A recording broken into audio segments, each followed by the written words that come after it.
Hello, welcome back to the Brotherhood podcast. We're sort of renaming this. We're going for season 3, revamping what's always gone so well as the podcast, but then we've just been busy in the back ends making a few changes. You'll see today we've got 2 latest members of the Brotherhood team. So I wanted to give an opportunity to introduce them to you all.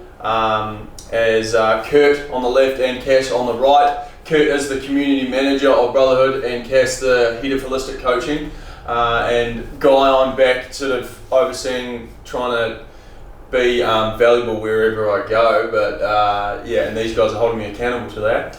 But we wanted to come on today and just sort of speak on some changes that have happened within the community of recent, the direction and where we're going, and then the value that these guys look to bring and offer to the community as well, and some of their story. We've rebranded ourselves to the leading men's holistic health community, and I think that's what that sort of keeps us in check in alignment with our mission to our mission to raise the standard of man. And we do that through various activities, which I'm sure we'll touch on throughout building this thing. Yeah. But first and foremost, Kurt, I'd love to just get you on the mic and just give you the opportunity to, for the community, the audience, those that follow on from near and far, the opportunity to meet you and some of your story, and then how you found Brotherhood and what sparked your interest to climb on board. Yeah, cool. Thanks for that introduction, Guy. Well, I come down here to the Gold Coast probably this time last year. Was moving down here, and before I moved here was sort of looking around for a gym to work in, because prior to that I lived in Noosa for 2 years pretty much, and I was doing some PT work, and then I as well started to get involved with the community stuff and realise that the health and fitness stuff is done a lot better when there's a community involved. So I decided. Why is that? Just because you have people that are accountable, and then I think a big part of health is socialising as well. Mm-hmm. So having people on the journey, and I think in today's day and age with a lot of jobs and work that can be real individualised, work from home, people can be very shut off and just by themselves. So I think now we have to kind of like force ourselves to be into a community, and that makes people have a sense of belonging, and it makes your life a lot better knowing you're not in it alone, and you got brothers and sisters on the journey with you. Mm-hmm. So I've just always loved the community. I'm very much a people person, and moving down here, looking for a gym, seeing like Good Lives and all that, and they wanted PTs, but I was like, not really about that. And then I was down in Burleigh, seen the lad strolling on the street, and he was wearing a singlet, a Brotherhood singlet, not this one, but another one, kind of like what Guy's wearing, but a singlet. Yeah. And then so I went up to him and I said, hey, where'd you get that singlet on? It's real cool. And then he told me about the gym. He's like, there's a gym just up the road here. And then I looked his up on Instagram, messaged through, must have spoke to Guy, and come down for a workout. I think it was a Warrior Wednesday on a Boxing Day special. It was that. Yeah. I remember it very well actually. Don Morosini was there. Yeah. I think Greeny might have been there. No, Greeny wasn't there, but it was Don Dom's last session. Right. Yeah, it was too. Yeah. So that was real fun, and then just got to see the whole community vibe, and then went back to the gym, and I was like, I seen the values on the gym, so the integrity, identity, compassion, and confidence, and I just loved it, and fell in love with the vibe, and then sort of started coaching a bit, training, and then I went away for a little bit, went fishing, and then I come back and coached some more, and then kind of naturally this role developed. Like Adam sort of went down from some of his responsibilities, and then here I am. So it's great to be a part of it, and it's been really, really fun, and it's exciting, and I can't wait for all the things coming up. Yeah, totally. No, thanks for sharing your story. And I forgot to mention like a bit of framework behind what you can expect to receive out of tuning in and following along with us. So introducing the lads, updating you on where we're going and where we're at. And then at the end, we want to try and give you guys a bit more value in terms of what we can offer around holistic health and what you can do to implement in your life so that, hopefully you can be hormone maxing and all those good things. You go away with some good value. Yeah. Ready to rock. Totally. No, thanks for that, Kurt, though. And then, now we've got Coach Cass. Welcome, Coach Cass. Coach Cass. So, in Adam Green stepping away from the community, so I should probably mention that as well. Adam Green has stepped away from the community, stepping into fatherhood. He's going to be a big daddy. So Daddy Green is officially converting to Big Daddy Green. Big Daddy Green. He was down at Monday in Motion with us this morning. So he's still very much connected and a part of the community. We're going to try and get his involvement coming through in the online sort of space as he takes on some one-on-one guys. So that's going to be a cool part of brotherhood that's going to evolve as well. But in terms of Daddy Green stepping away, it's sort of we've divided the two positions that he was sort of upholding, which was the community manager and then head of holistic coaching, which you've stepped in that role and made it even more superior than what it was. So thanks for that, Cass. But would love to give you the floor, bro. Give you the mic and introduce yourself, man. Thanks, lads. So for me, what drew me to brotherhood, because I had a business that I was running myself and I was pretty comfortable there too, so I could have easily stayed there, but I wanted to be here more than anything. And I think the big part of that was just seeing a place that actually values organic health, eating organic food,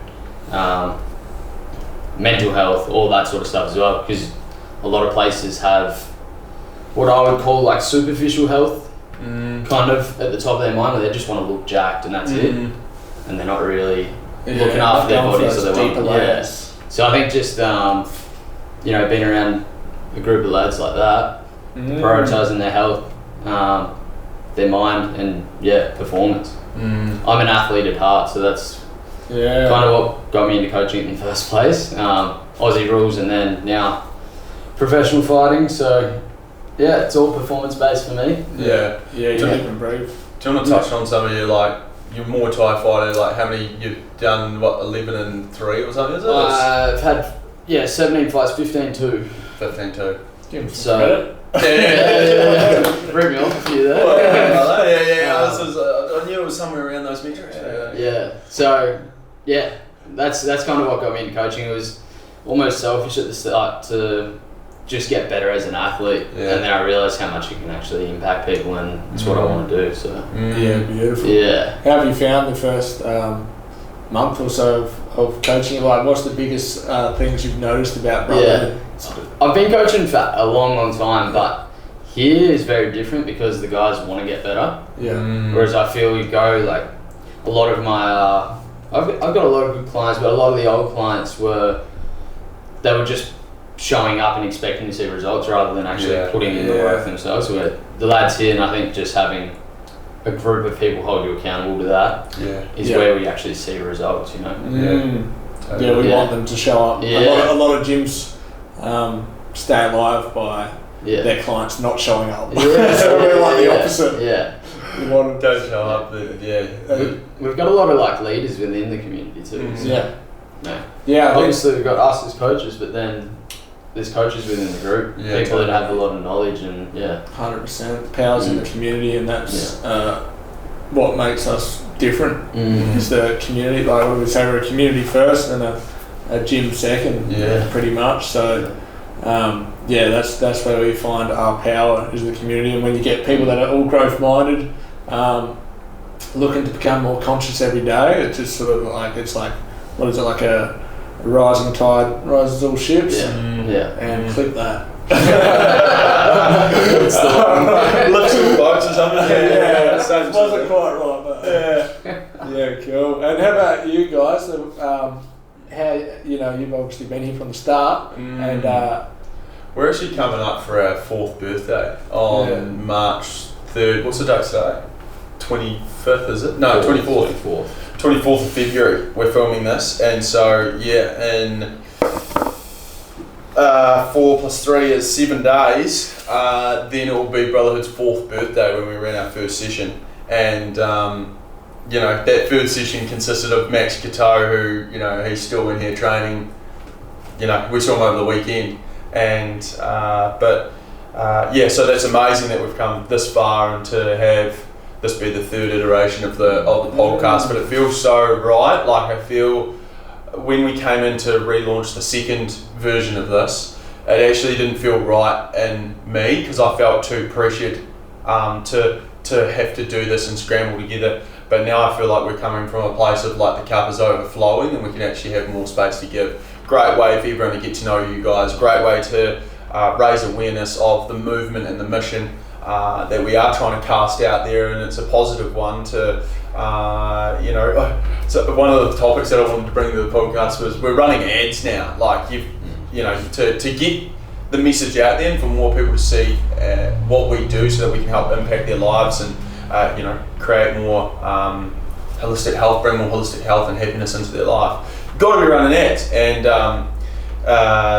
the comments that are left on some of our ads are just like, I could run through them, but they're like, oh, this looks bloody gay, like what's all this stuff, like showing with your shirt off and stuff like this, and it's just, that's the people that need our help, that's the people that need this more than others. Yeah, totally. And to show that place within themselves where that negativity, to cast that on, it's like, I don't even get that. Oh, I can never imagine putting a comment like that. It's like, so it's just shows that the world needs this sort of help. Yeah, totally. There's still people out there. I saw a belter last week. Did you? And you just replied with compassion. Like, it was so good the way you replied to it. It was just like, what was it? Do you remember? Oh, I don't really remember what the comment was. It was on that. Do you know the one I'm talking about? I think it was the one about. I put one out about good manners in the house. Yeah, that's the one. That's the one. Yeah. That was good. Yeah. And he was like, "This is nothing new. Yeah. Like, everyone knows how to be a good mannered person. Wasting your time here, mate. Blah blah blah." And it's like, okay, this is interesting coming from you. This is nothing new. Well, I've got a reminder. So that was funny, but that's what we're up against.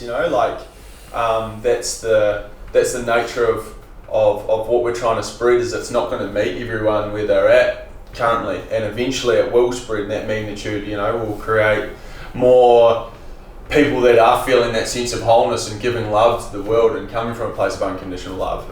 And so it is a big mission. There's a stigma against guys gathering as a group, training half naked.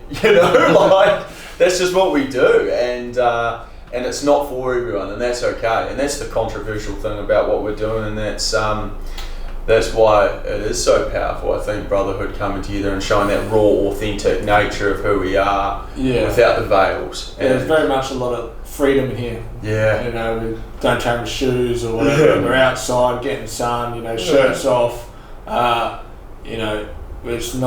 We're not being civilized or like some sort of gym, so it helps develop a more, high-tech guy.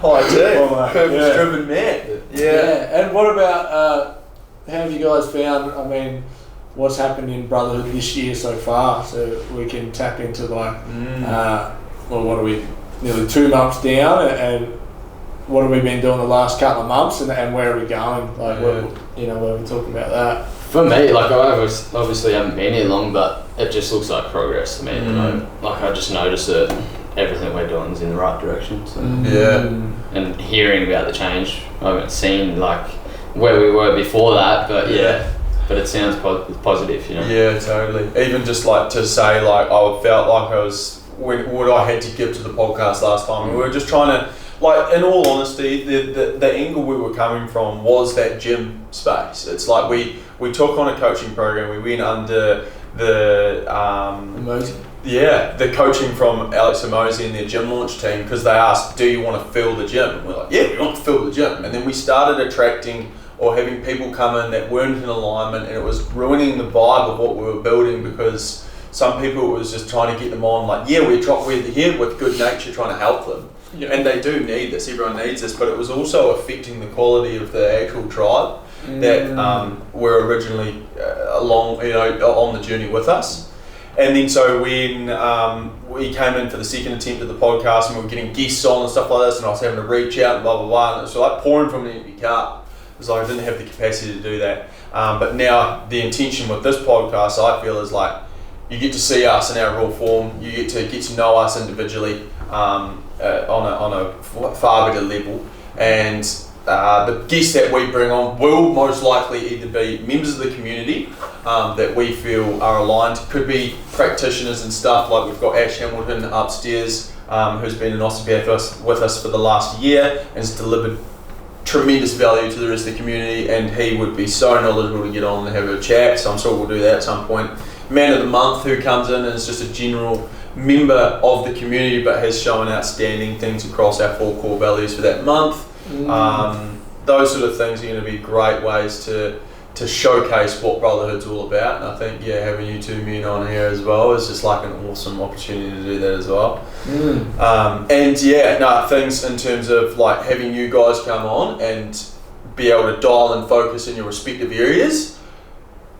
5 new guys came on last week or something like that, and that's just 4, but one signed up for 12 months, so we're trying to reach 150.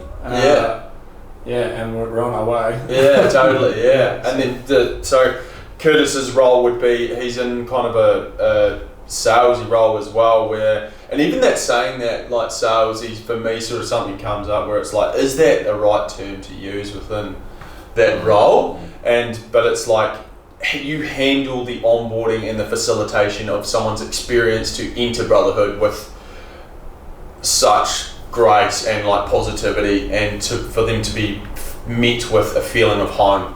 And I think that's what it feels like with every man that walks in that door. And like you said, when you came in here, you saw the values on the wall. There's a mat that sits right at the front entrance saying home. Yeah, well, we had a guy come in last week, a new lad, and he said, when I was sitting down with him in the console, he said as soon as he walked in, he felt the positivity within himself. So like just it's that environment of positivity, like that's can almost be more powerful than the training. You're going to be training anyway because with the positive, but like those vibes, it sort of trickles out into the rest of their life, which is fucking sick. Surrounded by the energy. Yeah, totally. And I think even the way you say that it was within him, almost as if to be saying like it may have been suppressed for some time, or it was laying dormant, and now he could feel it with him as like a reminder, oh shit, this is what it feels like to be in a congruent space with like unconditional love and no judgment, where I can fully be myself, like freedom, like you said. So so that would be like your role, and then upholding the happiness of the community and making sure there's good effective communication with our current members, as well as equally as important. And then Cass's role, like your role would be developing like the programming, facilitating sessions, making sure all the guys are dialed in with their holistic health, like the nutrition consults and that sort of aspect. Hey, how have you found all of that? I've loved it. Yeah, like I said earlier, like the guys take it all on board. So I think that makes the job really easy. Like, just speak what I do, speak what we do, and then the lads take the knowledge on and utilise it straight away. So, but the sessions are always good from the structure that's previously left there before me, and so good. So good. Great system.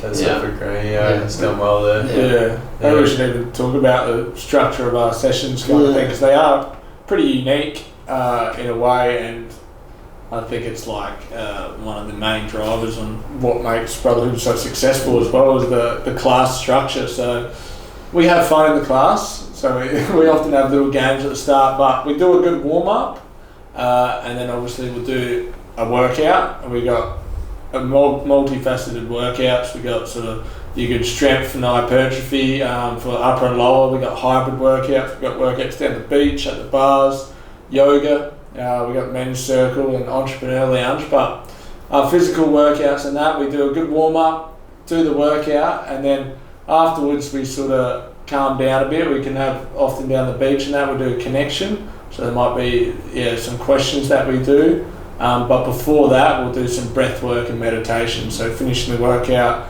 do some breath work, then there'll be some prompted meditation questions, and then we'll sort of talk with our brothers as well. So yeah, it sort of really facilitates that bond as well, like working out hard together and then sort of like opening up together at the end, which is, you know, that facilitates that strong bond and gets that community going. So I think that's the cool thing about it. It doesn't matter what session you turn up to, you're getting all of the pillars of health, you know, the mental health, the physical health, and then obviously just calming your nervous system down with breath work and stuff like that. Starts the recovery. And in the sessions I found like great structure by Greenie, and we'll continue to do it, but the accessory muscles as well as your prime movers and stuff like that, we're not just doing hypertrophy bodybuilding work, you know, which a lot of gyms kind of prioritise. But Where athleticism matters as well.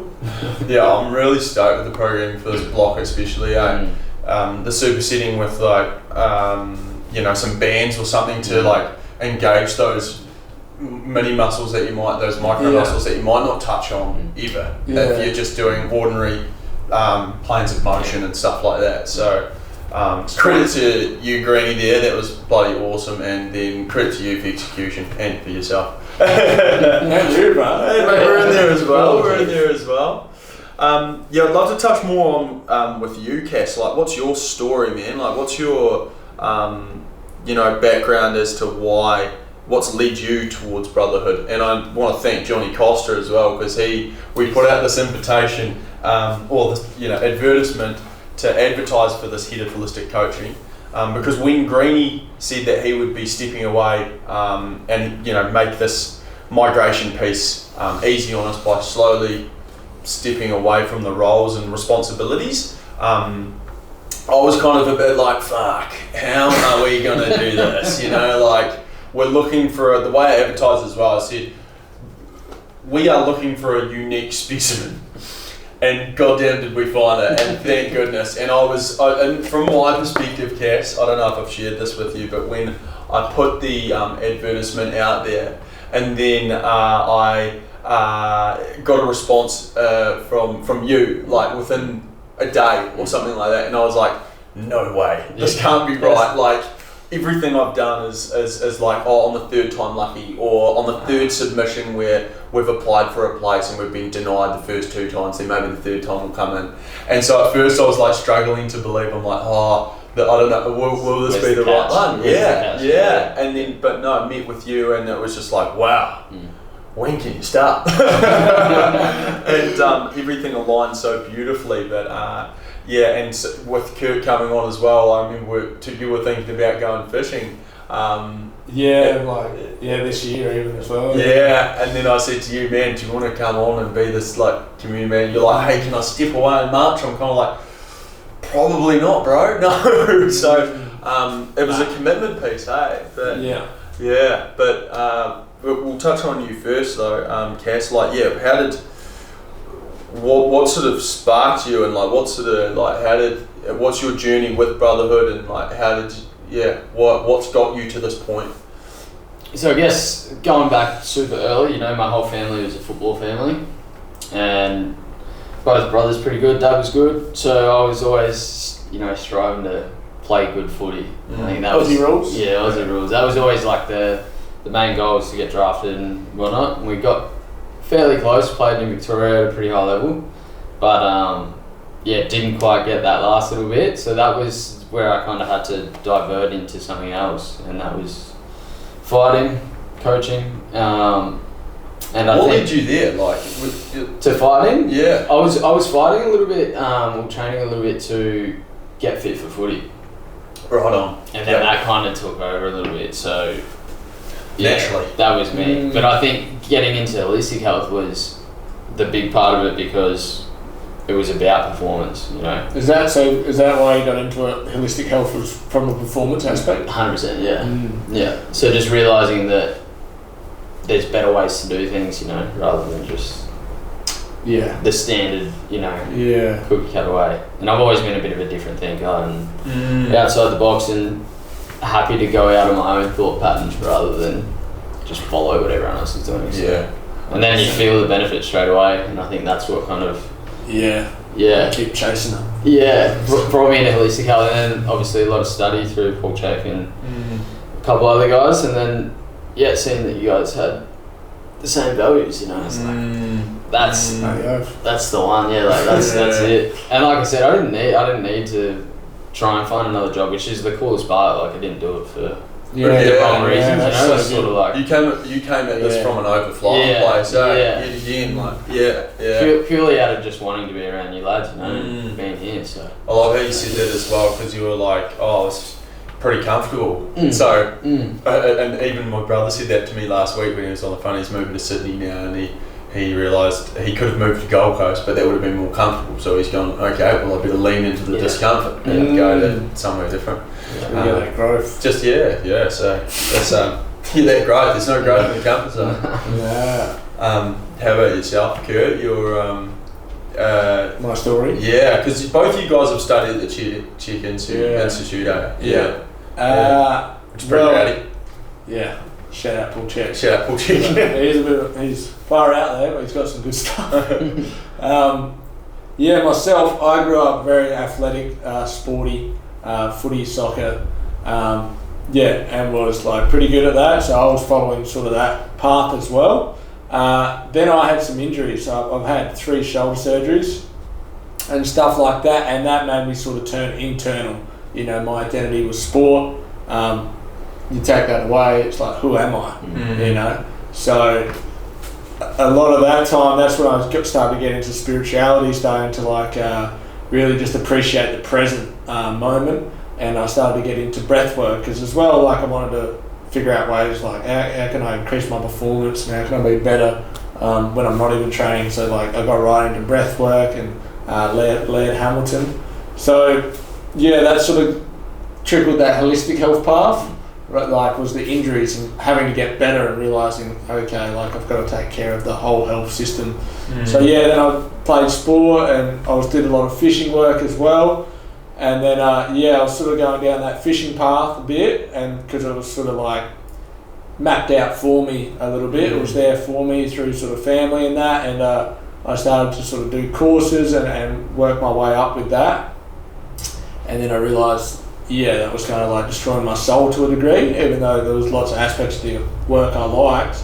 I was sort of, my intuition was like, do something else. So basically I packed up my car, and that's when I moved up to Noosa. And so for me it's just been a natural progression, maybe through some hardship, injuries or whatnot, and that sort of made me develop this holistic health, get into like moving my body in a different way that's functional, and that's how I've sort of found it. And I'm very curious, so I just follow my curiosity, and that's how I've sort of become who I am. Obviously I've become sort of obsessed with it as well, sort of researching a lot about health, trialing out different things, you know, noticing, when I eat that, how do I feel, or when I do that, how do I feel, or when I say that or don't say that, like sort of developing this sort of intuition by questioning myself. So a big thing I'm focused on now is the questions I ask myself. So I like to sort of like ask myself questions, and I feel like everyone's got the answer within them. We all kind of know what to do. It's just a lot of the time we don't do it.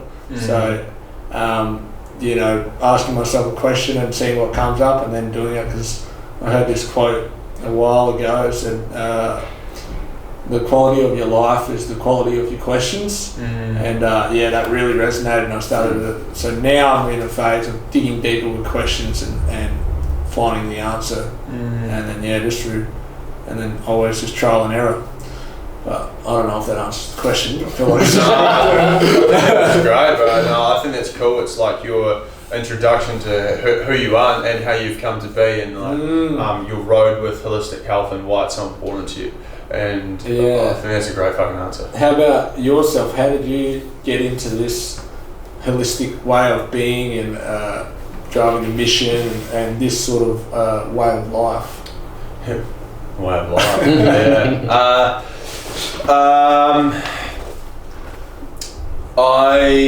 people always ask, how did this spawn? And I always say that like to work purely with men was not intentional. Although when we gathered out in the park, it's like I did probably only expect for me to show, you know, out in the conditions, rain, hail or shine. I think something about like living in accordance with your values, my values, is something that's always just resonated with me even before I knew it. I think compassion, like the way I describe compassion, is probably how my mother told me, which is treat others how you'd like to be treated. And so, you know, that's always been like core for me when growing up, and especially my father as well, like getting into the father space as well. Like something I see that's quite present within the brotherhood community is men potentially haven't had the greatest role model as a father. And I think that was true for me. Like my parents are separated. My father went down a route with like alcohol and stuff like this, and wasn't really present within like our upbringing. I can't. This is for me. I don't know what you lads are like with your father as well. But yeah, I'd love to be. You know, that's something I'd love to do. Is my values have recently just changed as well. I used to be. We did that vision mapping course, and I was just sharing with some of the fellas this morning. We did a vision mapping event where we were to cast out look into the future to our strongest version of ourselves, physically, mentally, emotionally, and spiritually, and then financially as well. And the version of myself that I saw was myself at like 45, and I had like 3 kids, was married with my beautiful wife, Georgia, blah blah blah, XYZ. And then I went into my values of that man at that age, and it was family, integrity, and love. And my current values before that point were love, integrity, and service.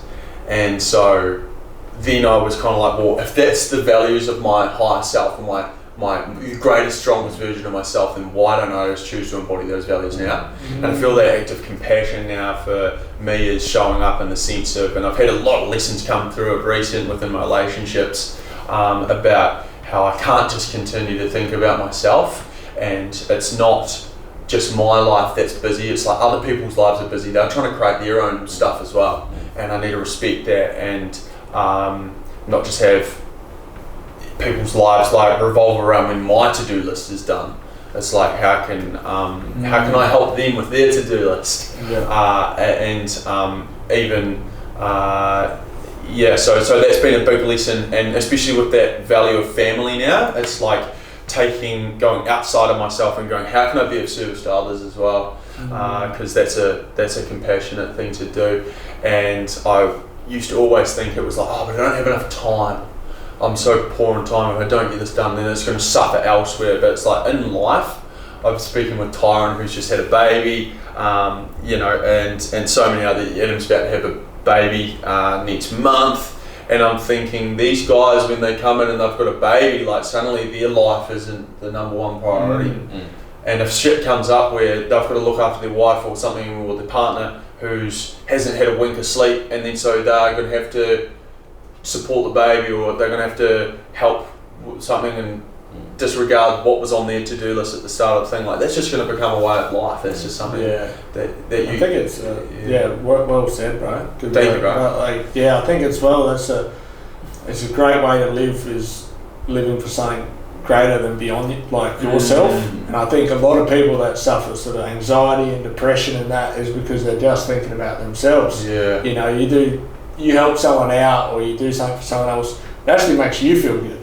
You know, so I think that's why like being a part of this mission is serving something that's greater than you, and it honestly is like a bit of a cheat code to life. Being a part of something that's greater than you. You know what I mean? Tony Robbins, the key to living is giving. It's one of his like famous quotes. He talks about that a lot.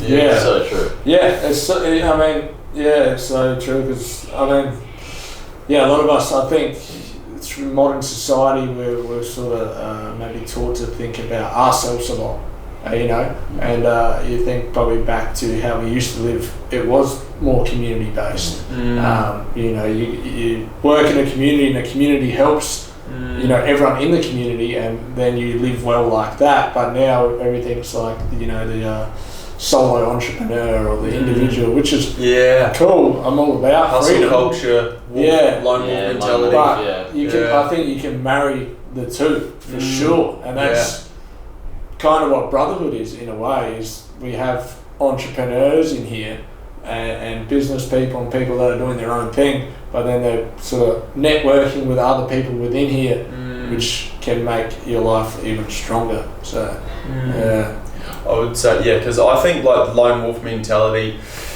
serves to a respect. It's like, you know, because we you know, a big priority or something that we advocate for is time to self. Like the time to actually take yourself out into nature and actually just sit with yourself and process your emotions, look into your life and why you reacted that way, what triggered you, blah blah blah, and you're great with that in terms of the 3 triggers and stuff like that. But you know, so we actually advocate for that lone wolf sort of mentality in those areas. It's only when you can ask yourself the questions and be like, man, how long do I want to do this for? Like, or am I avoiding people, or you know, I think that alone time is like super important to be better in the community. You know, it's not just about going out of your own. Like, I think another quote: if you want to go fast, go alone. If you want to go far, go with others. You know? Totally. And I think just giving yourself your alone time and then allows you to connect with others better. Which is important. You know? Get to know yourself before you get to know everyone. So how do you guys go about getting your alone time? Are you like nature guys? Are you journal, or how do you guys sort of delve into sort of cleaning your vessel, I guess? Good. It's a really good question, man. Good, listen. I probably sounds funny, but like cleaning the house and shit like that. That's like a big one for me. That's like meditation to me. Clean the house. I think when you tick all those little boxes on your own, you're like, I'm crushing it. I did that yesterday, dude. I went to Bunnings and I've just got my little phones out, and I was like, I'm just in my own head. It's those monotonous tasks. Georgia is my partner, is out roofing at the moment, and she's loved roofing with her father. She's with her dad, which is cool, and they're strengthening their bond. She's helping him out in a time of need, because, you know, it's nice to have that work, and then he may as well be supporting his daughter, especially doing a hard physical labourer's job like roofing. But anyway, she's loving it because she gets time in her own head, and I think that's an art of meditation as well. Coxie, I know he loves going for long runs. You enjoy the bow. Adam enjoys the bow. I don't want to speak on your behalf. I like, shoot the bow and arrow, compound bow, and Adam does as well. We went hunting the other weekend. But that for me, the bow is a great time of meditation, and sort of that monotonous of, like, you get the arrow, you put it in, you take your time, you sort of set position, so it's very you're very present with it, so it's a great way to get out of your head, and you got to be present, else that arrow can go anywhere. Totally. Also for me, I'm a big nature guy. I love, you know, nature, rivers, trees, mountains, the stars.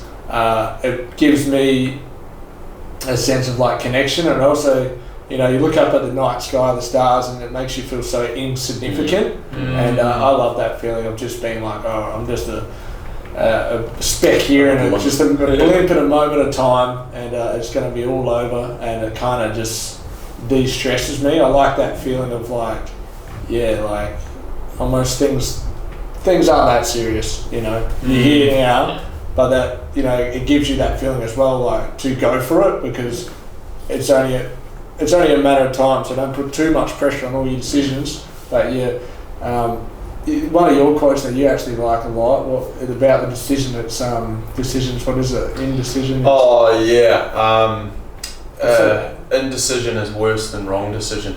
It's more dangerous than wrong decision. And I think for men, that's a big one in modern times, is just make a decision and then make the decision right, or you'll find out earlier that decision was wrong, and then you can go and do something else, you know. So I think for men or anyone, that's a great little motto to have, and that's something that I've personally been trying to instill into myself, which is Cool. Have you guys done any lessons, maybe the last couple of weeks, or things that have come through for you that you'd like to share? You got anything? Yeah, that big one for me was just the shift to seeing outside of myself. Yeah. And yeah, that was a big one, because now I'm just gonna, like, I watched Jackson Cox, my housemate. We had a little gathering on Saturday night, and his mum's flight was delayed by like 4 hours to land in Gold Coast, and then she had to go up to Brisbane, and he just sacrificed being at this housewarming with all of his friends and stuff like that to drive his mum to Brisbane and then stay up there with him. And I'm like, would I have done the same thing? Because would I have valued my connection more with the large sum of people that I feel somewhat responsible for their happiness there, or my own mother? And it's like, shit. Like, what a question to ask myself, because that sort of shows the man that I am and who I want to become. And I know that's an area of growth for me, is like, no, I want to be there to support my mother, my family, and so I would hope that I can show up in that regard into the future and those decision makings like that. And because it would be that indecision, like, oh shit, where should I be? That nature of just being so neither here nor there. And it's like, make the decision, fully commit to it, be fully fucking present with it, and your relationships are going to grow. What did I hear from within the party as well, from the feminine that were there as well, is, oh my god, how beautiful is Jackson going to take his mother to the party? And I was like, god damn, so cool, like, absolute legend.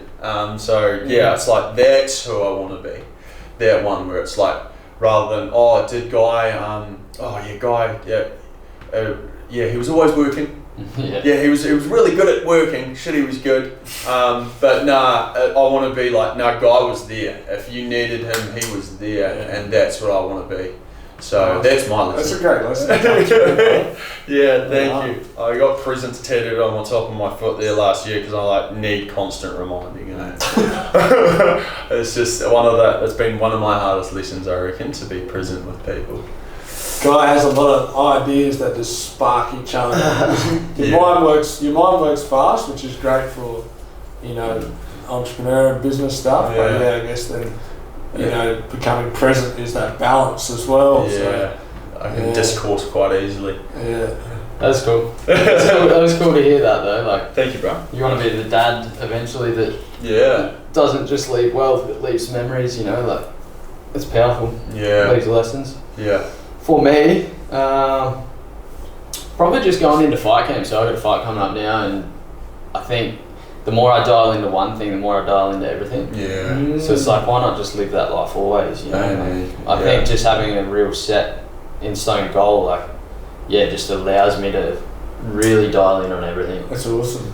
So I think trying to copy that, I think, when I don't have fights and stuff. So it gives you focus in life? I think just practicing discipline to another level, but it allows you to be disciplined in everything.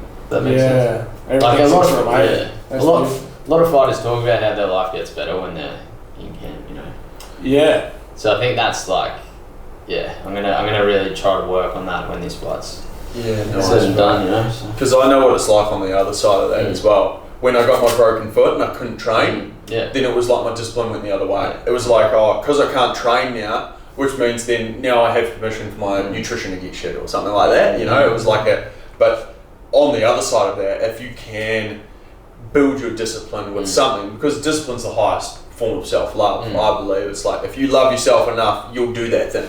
And so to stack those habits of that discipline like that, now you're actually looking for that additional little 1%, which will make you even that 1% greater. Yeah. And it's so cool. That's where a lot of value in this community as well. I think setting challenges for the lads. It's like they find their family life and everything gets better, not just fitter and healthier, which is holistic health. How everything's just interrelated. Yeah. Beautiful.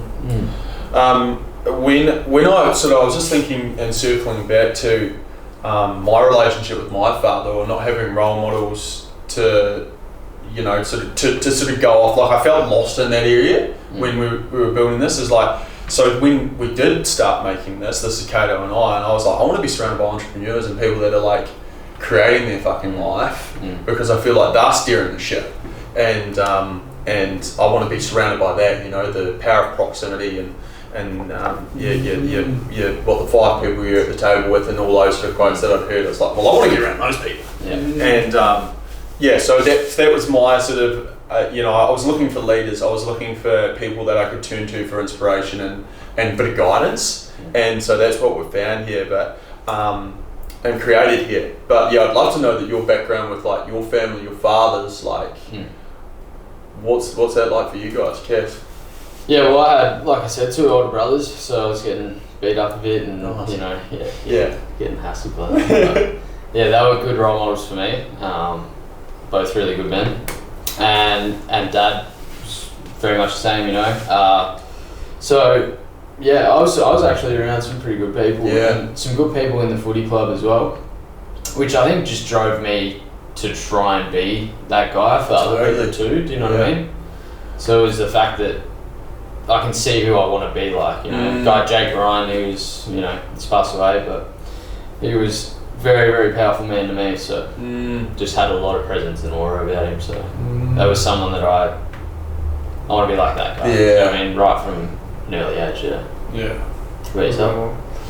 My father, so he's a classic provider, so he's been doing fishing for a long time, and he is classic hard-working provider, and I guess growing up he was super fun, but maybe not as emotionally open.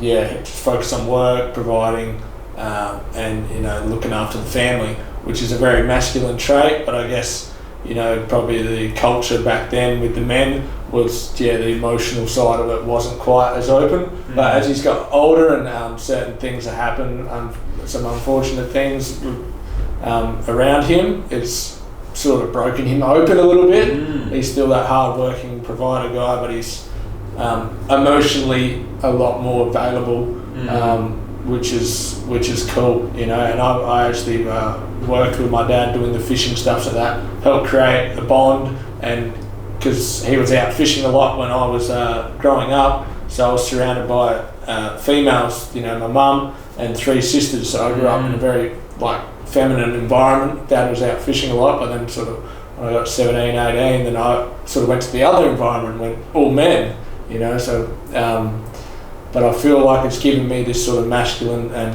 feminine balance of sort of like growing up, spending a lot of time with all sisters, and then and then sort of seeing, oh, this is what Dad does, he's out here and working hard, you know. So it's that my relationship with my dad is very good, and it's become more emotional as we've grown older, and I hope that continues, because it's you know what I mean, you want to have a strong connection with the people close to you around you. You don't just want them to provide things and this and that, but it's like you want to have that strong connection, and we've always had it, but it's developing more as you know. And it's a thing for me, I need to be emotionally open to him, because it's, you know, as the man you feel like, you know, you don't, it's that like, you don't want to share, or everything's all good, or like it's alright, you know, and I think you definitely want to make things alright, but that's why it's good having brothers around you, is you can share some things, because I mean, sometimes you don't want to burden the female with that. You know, you have to be strong with her. So having brothers around you can be like very supportive in that way, for sure. It's super powerful to hear the like different dynamics, because I was in like the opposite household with the boys, you know, brothers, and something that kind of happened recently was with my fiance Lily. She kind of taught me how to love a little bit more, I think. Whereas in my family, like, we typically wouldn't say love you and things like this, which her family's like the opposite. And now we've really worked on that, and I feel so much better within myself in our household because of it. So you were in a dynamic where there wasn't as much feminine energy as around. Rough boys, you know. So it's cool to see that, like, different shift. Polarity, Yeah. for sure. And that's why it's so necessary as well, hey, for that balance and for that, it's really cool. And I know when we have kids, like, that'll be showered with love, you know. Yeah. Told Love makes the world go round. Yeah. So, Right. there was definitely love in my family, but just a different style of love. Yeah. Wasn't said. Yeah. Yeah, those sort of things. No, I know what you mean. Yeah, I got off a phone call with my brother who I would always end the phone call by, he used to have to say, "Yeah, love you too, bro," right before he would say, because then I was like hoping that one day I would go, "Yeah, love you too as well." And then last phone call, that was last week, and I was just sort of calling my family and checking in, and we probably spoke for an hour or something, and I was watering the plants, and then well, I was like, "Oh, I better get going, mate." And then he goes, "Yeah, love you, mate." And I was like, "Oh, he beat me to it. How's this?" Like, times are changing. Like, it's really cool. It's really healthy to see and to feel, because it's like, shit, man. If something goes down and I don't get the opportunity to speak to you again, and it wasn't left with that, and even with for even that relationship with the father and stuff like that. And I know there's a few guys in Brotherhood who don't actually have just cut the ties with speaking to their father and stuff like this. And I just I just wonder how healthy. It's a really hard conversation, because you don't know what someone's been through, but if that healing journey with healing that fatherhood wound, or that is a big sort of topic to get down. But with my father, I feel like how I've upheld a really healthy relationship with him is, even though he has done those things, or his version of fathering is not in the same lens that I would like to offer for my children, and because I'm aware of it, it's great. It gives me something to. But there's also that thing as well out there, I know, where it's like, shit, that thing that you fear most about your father, or stepping into that, is what you attract as well, because you're focusing on it. And so, but I feel like I've just met my father with unconditional love, tried to remove as much judgment, but more so come from a place of understanding and empathy, and being like, hey, you were just doing the best you can with the resources you have, and that was available for you. And like you said with your father as well, like, just it wasn't emotionally available there, but has since managed to cultivate that within himself, which is amazing. And I think, my dad's sort of starting to realise, shit, I can't the old tough guy mentality of fucking suppress it, show that, pretend that I'm happy constantly, or pretend I'm strong. It's amazing that you can lead that way by your actions, you know. Because that's, I think, a big part. Like, you've obviously showed him how to love, like, or whatever, and kind of, you know what I mean. That's probably another way to approach it. I hope that's like, for me, it's been healing, and I hope that through that it's healing for him as well, to be I think so. Like, you meet it with compassion, and then that eventually sways, I think. Because to have my father in my life, prefer to not, like, fuck, I want him around. I want him to see his grandchildren and stuff like that, you know? That's family. Yeah, exactly right. Well, we've probably got a few minutes, we'll wrap it up. We're at nearly an hour maybe. Should we finish with some just fire value, rapid fire sort of value? Do you want to dive into what you do to stay in alignment, or to practice living in accordance to the values, or is that what you're wanting to dive into? We could go through the Brotherhood values, and maybe just say how we increase those, or how we do it. So let's do it. Integrity. How do you? I definitely try my hardest to not overcommit to things. So under promise and over deliver.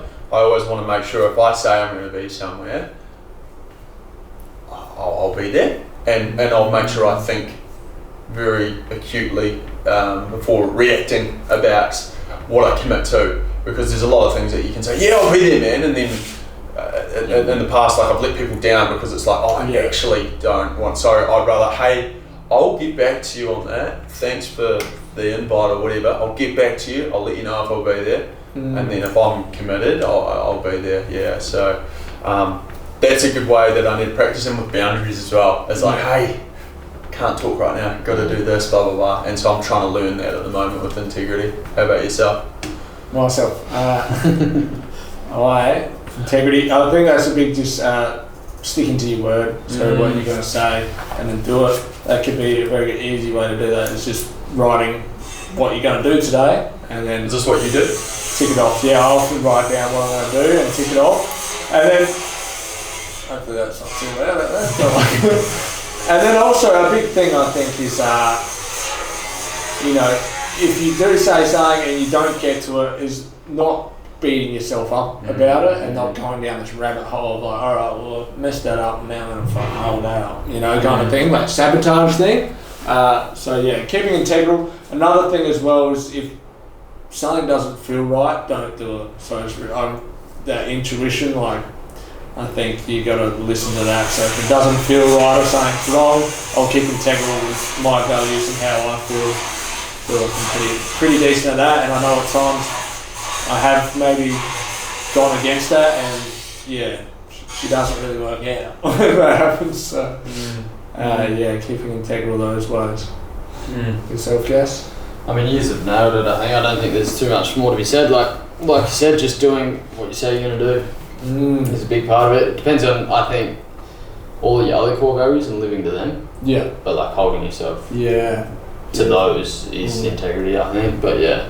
Awesome. Pretty much nailed it. Yeah. What about? I think there's another aspect to integrity as well, which people get confused because it's like you say, when you were saying about the feel part, it's like, but I said I've got to do this thing, so I've got to be there, and it's like, nah, dude, do what's integral with you, and how if you feel that certain way and that's not right, and you're having to go against your intuition, being like fighting this thing, there's such a dichotomy there in terms of okay, where am I actually not showing up for my highest version of myself, or that's probably a good way to look into it. It's like, okay, that highest version of myself right now, would they do this to become that highest version of themselves, or would they actually prioritise their rest more? Because it's one thing saying, I'm there for that workout at 4:15, and then only getting 4 hours sleep, and it's like, do I need to learn discipline, or do I actually need to learn how to rest? Yeah. So those questions that are powerful.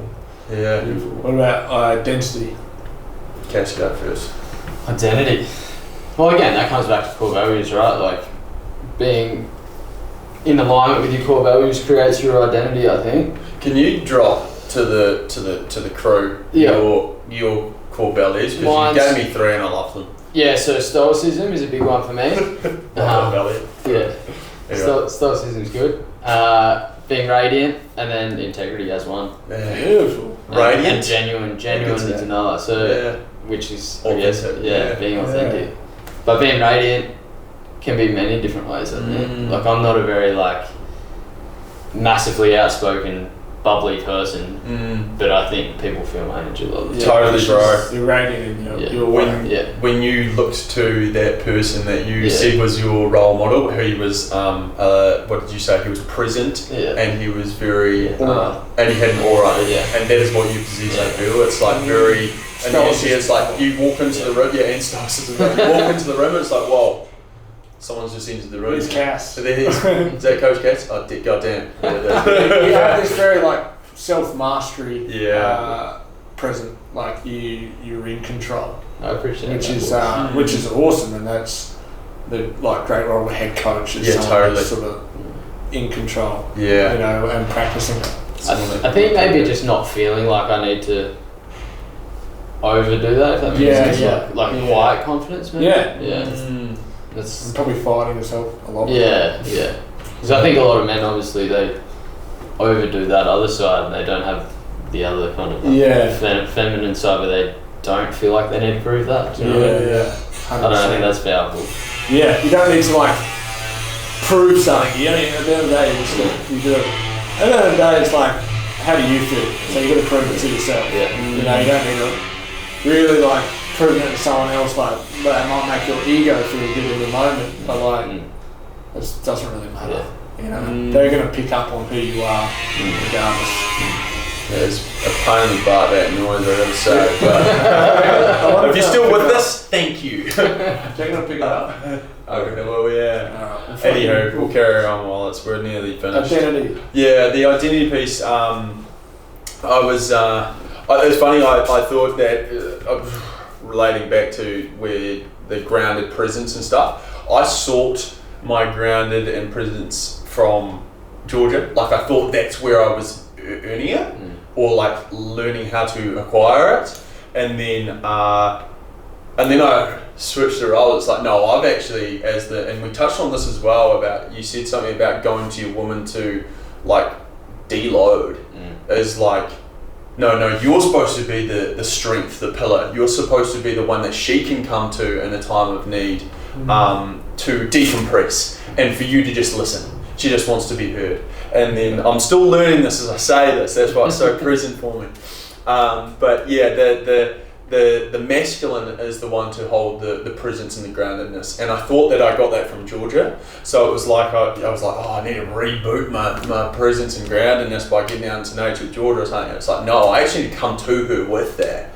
And then so when I need support in terms of being able to spill the beans or just like drop a thing about, hey, this is going on for me, or blah blah blah, that's where I turn to my brotherhood. That's where I turn to my brothers to, because they can share their perspective, because they've probably shared similar struggles, and then they can guide me through that or make me feel all good, so that then I can go back to my woman and be that beacon of strength for her if she was to come in. Because if I'm coming from an empty cup to Georgia and she's had a shit day as well, then it's like, where does that leave us standing? Okay, empty. Yeah, pretty empty. Like, I can't support her. She doesn't feel supported, so it's depleted.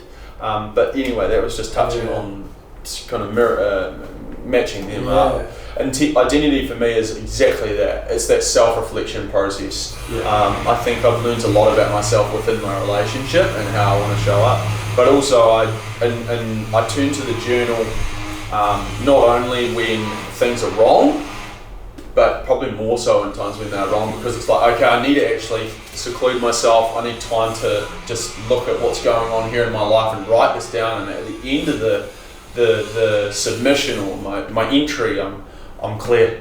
I know what I've got to do. I know what I need to correct myself, or how I need to show up better to that highest version of myself. So in terms of identity, living in accordance with my values, 100%, but also giving myself that third space to take myself out away from everything and just have those moments to not only turn to the journal when things are going wrong, but how can I turn to the journal when things are going right?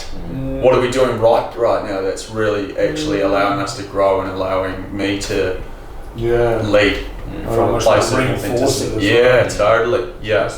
So that's for me. Cool. How about you, bro? Right. Well said. Identity for me, I think, I guess that's like knowing yourself, and I think that comes through trial and error as well. So trialing out things, doing different things, figuring out what gives you energy and what you actually like, and then following those pursuits rather than it just sort of like something's happened and then you just sort of just do that because it's always been like that. So it's finding identity. I think you find that through trial and error, and then as well, like what you said, the reflection and journaling and listening to yourself, that sort of like finding that time to sort of put yourself outside of the rest of life, and then build that connection with yourself, strengthens your identity. So that's the ways I do it. Nice. Identity, compassion. I've kind of touched on compassion. I feel like I've shared a bit on compassion. Like my mum, always treat others how you always want to be treated. That was a good one for me. Something we've got in our brotherhood survey actually is for compassion is how often do you cast judgment on yourself as well as others. So I think it's a great way, because a lot of people would go, compassion is just me just pouring and giving to you, but it's like, how often are you showing compassion towards yourself? There's another one for compassion as well. And then the values yet again, like how can I take myself outside of myself and actually give without myself is like almost put myself first, but then also like once I am good, like how can I give to others, how can I serve? I think this is something that I've had to work on for years. Like for me, I think once you live that good life of looking after yourself and stuff like that, you can't really understand why you wouldn't. Do you know what I mean? So for me to learn how to 100% to be compassionate to others about it, but then like thinking back to, comes down to education, and these people haven't been put in the same position. So like, that's something that I've had to really start to understand a little bit more within myself, but I've definitely gotten so much better at it. Yeah, I don't think people know how good you can actually feel when you look after yourself. Yeah, you've had to let go of like it's like an ego. Something like that. Like, but how did you do that, or what came through there to? I think just working with so many different people, and seeing so many different walks of life. Like, I was in a position where I kind of picked it up really early because of sport and because of my brothers and stuff like that.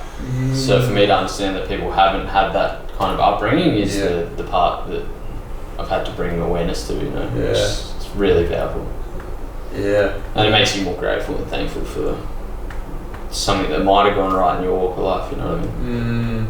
Yeah, totally. That's kind of where I'm at. Way to convert that to gratitude. Yeah, for sure. Yeah, a few things come up while you guys were talking, and it made me even want to open up some more. Like, well, what I said before the podcast started was compassion is get out of your head and get into your heart. I think is a great way, so sort of releasing that judgment. Another way, compassion is realising that we're all the same. That's you in another life. You would probably be doing exactly what they're doing if you grew up like them. You know, so like realising that we're all kind of that oneness feeling. So how could you not be compassionate for someone else? That's you. You know. And then another one as well, I was just thinking as you were talking was one of my sisters, Michaela, she's got a pretty severe disability, Prader-Willi, and I think just growing up with that and realising all the struggles that she went through and still goes through, just gave me like super compassion to see how hard life can be for someone, and so that gave me, I think, looking back, I reckon that must have given me a lot of compassion, and that still does. It had to, right?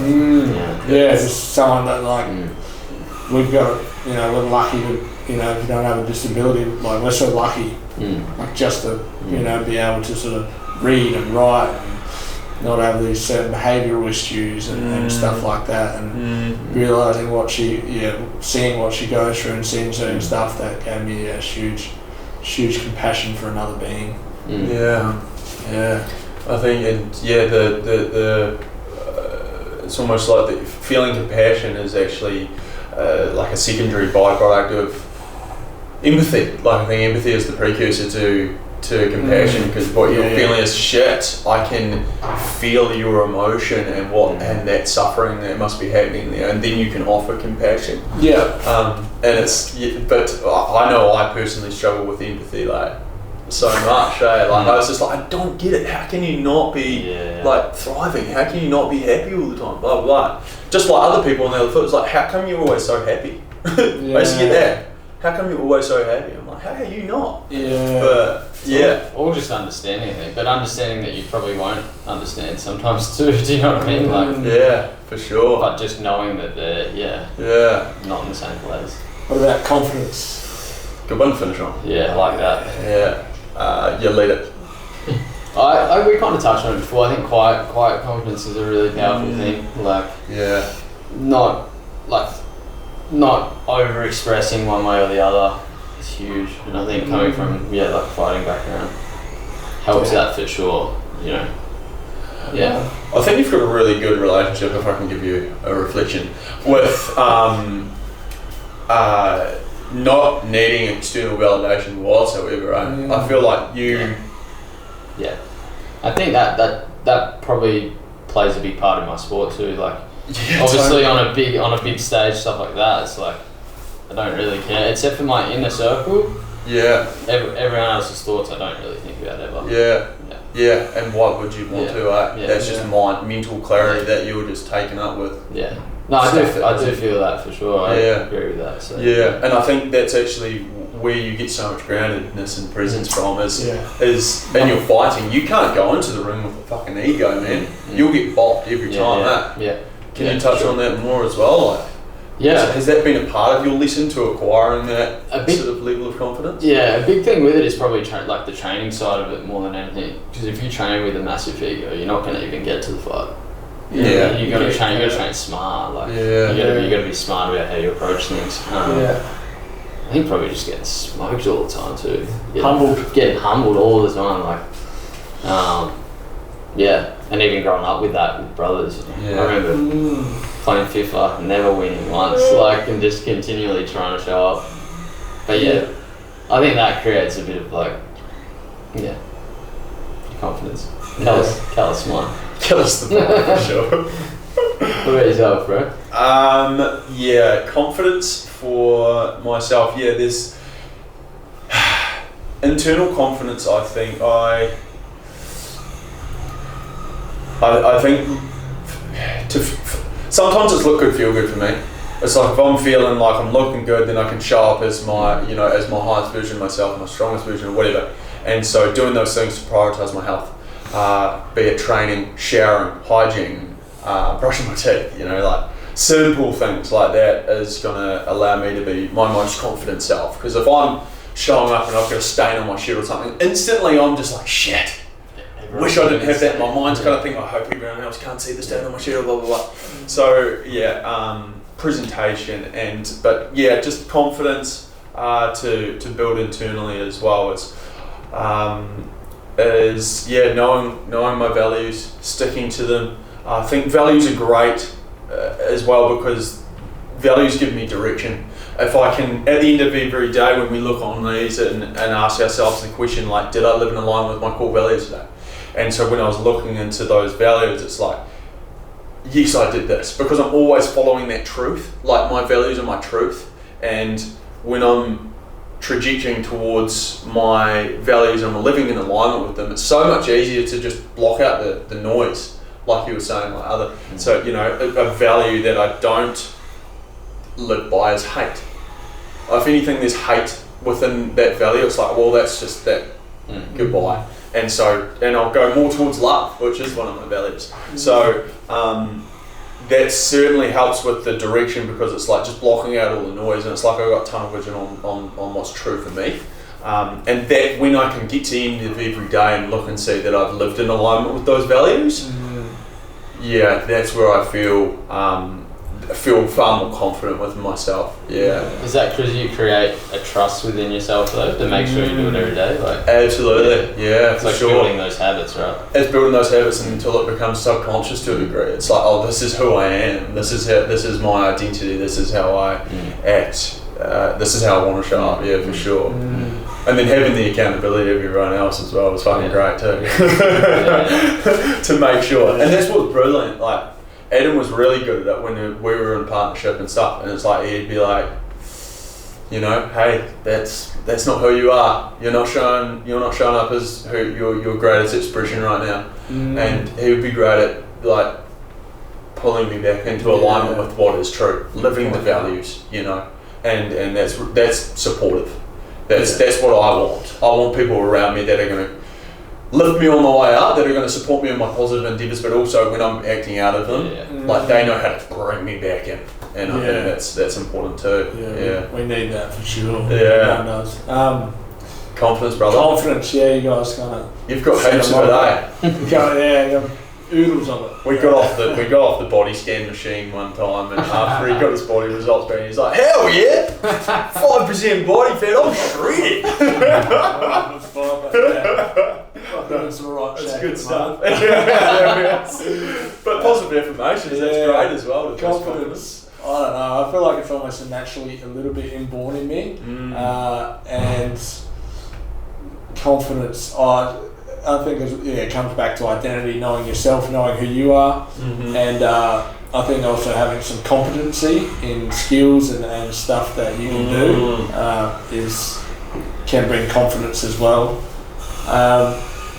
And another way is knowing what you want to do and then actually doing it, or saying what you're going to do and then going ahead and doing it.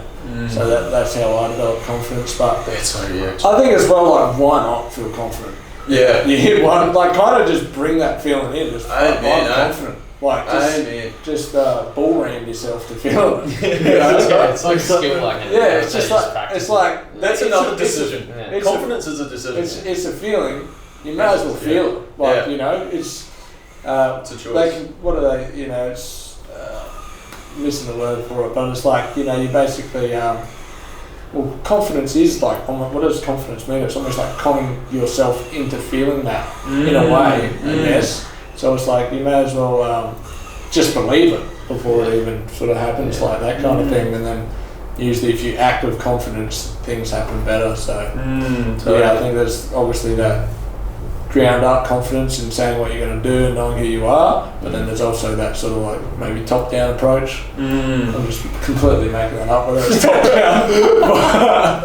You can it was still a little bit of confidence. Yeah. That's a big part of that. Like where you kind of just, I'm a confident dude. What does a confident dude do? Yeah. Just makes up words. How do they show up? Just you make up words and say it with confidence and see how it comes out. Played out well, brother. Beautiful words. Hey, well, we'll wrap it up there for the first episode of season 3. Our intention is to bring one of these out each week. Like we said, we want to get guests on eventually and have a chat, members of the community, people that we feel are going to bring you value. This episode has been more so about these two men here, how they're looking to continue to drive, and myself, and how we're all working together to effectively run this community and to spread this mission nationwide and eventually globally. And that's our intention, because there's so many lives within this community that are feeling so fucking good, and they say it to us each and every day, and so it's almost a disservice, they're saying, to not have this message or to have this feeling be created within other men throughout the globe. And so we're working on bringing one to you wherever you're tuning in from. So your support in terms of following along on this podcast, giving it a like, follow, share, whatever, sending it to a mate, is just going to help it get even closer to helping that person who might need a bit of brotherhood in their life. So if you can do that, that'd be great. Other than that, we'll tune in next week. Beautiful. Thank you for listening. Thank you for listening, brotherhood.